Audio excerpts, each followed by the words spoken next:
Hi friends, బాగున్నారా? మీరంతా బాగుండాలని కోరుకుంటాను. ఈ రోజు మన ఛానల్లో కరివేపాకు అన్నం చేసుకుంటాను. దానికోసం ఒక గ్లాస్ బియ్యం తీసుకొని 2 గ్లాసులు వాటర్ పోసుకొని ఉడికించుకున్నాం పొళ్ళు పొళ్ళుగా. ఈ అన్నం అంతా ఆరబెట్టుకుంటాను. ఈ విధంగా ఆరబెట్టుకుంటే పొళ్ళు పొళ్ళుగా ఉంటుంది. దీంట్లోకి చిటికెడు ఉప్పు వేసుకోవాలి. టేస్ట్కి సరిపడినంత వేసుకోండి. ఇది మొత్తం ఉప్పు కలిసేటట్టు కలుపుకోవాలి. కొంచెం ఆయిల్ కూడా వేసుకొని కలుపుకోవాలి.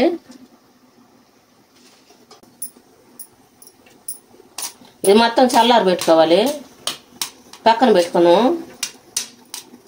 అన్నం ఆరబెట్టుకుంటున్నాం కదా, దానికోసం మనము ముందుగా స్టవ్ వెలిగించుకొని ఒక పెద్ద బాండ్లు పెట్టుకోవాలి. బాగా బాండ్లు వేడైన తర్వాత ఆయిల్ వేసుకోవాలి. 1 స్పూన్ ఆయిల్ వేసుకున్నాము. పచ్చెనగపప్పు వేసుకోవాలి, కందిపప్పు వేసుకోవాలి, మినప్పప్పు వేసుకోవాలి, ఎండుమిర్చి వేసుకోవాలి మనకి స్పైసీకి తగ్గట్టుగా. వేగిన తర్వాత స్టవ్ ఆఫ్ వేసుకోవాలి.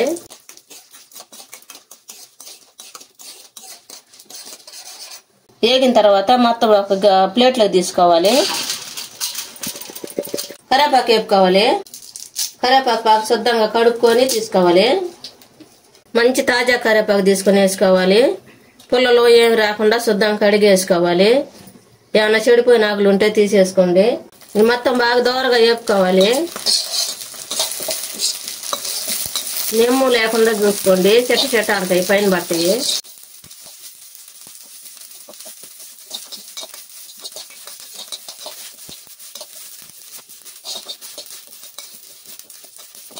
ఇప్పుడు స్టవ్ ఆఫ్ వేసుకోవాలి. ఈ ఆకులన్నీ మిరపకాయలలోకి తీసుకోవాలి. ఎన్ని చల్లారి పెట్టుకోవాలి. మిరపకాయలు, కరివేపాకు, పప్పులన్నీ ఆరిన తర్వాత మిక్సీ పట్టుకోవాలి. మసాలా అంతా ఒక చిన్న మిక్సీ జార్లోకి తీసుకొని మిక్సీ పట్టుకోవాలి.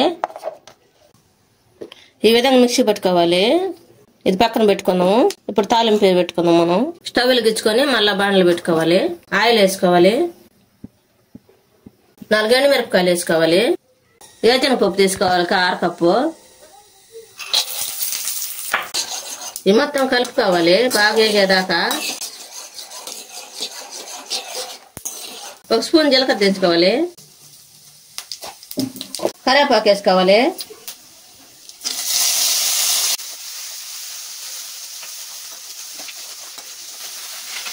ఒక స్పూన్ తాలింపు గింజలు వేసుకోవాలి.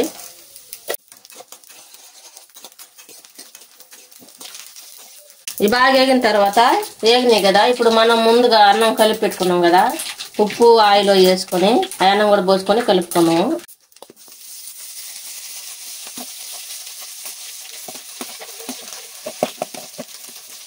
ఈ విధంగా పొళ్ళు పొళ్ళుగా ఉండేటట్టు చూసుకోండి. ఇది మొత్తం కలుపుకోవాలి.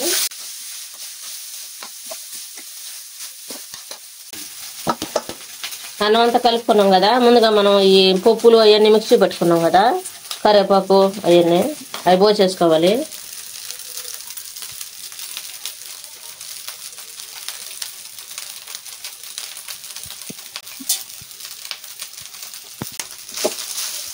మొత్తం కలుపుకోవాలి. ఇప్పుడు స్టవ్ ఆపేసుకోవాలి.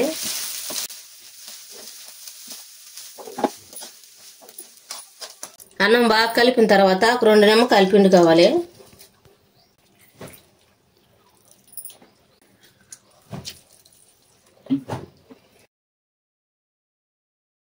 ఇది మొత్తం కలుపుకోవాలి.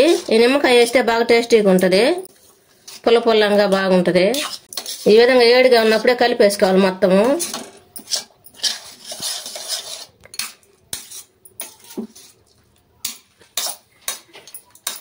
ఎంతో టేస్టీగా ఉండే కరివేపాకు అన్నం రెడీ అయింది.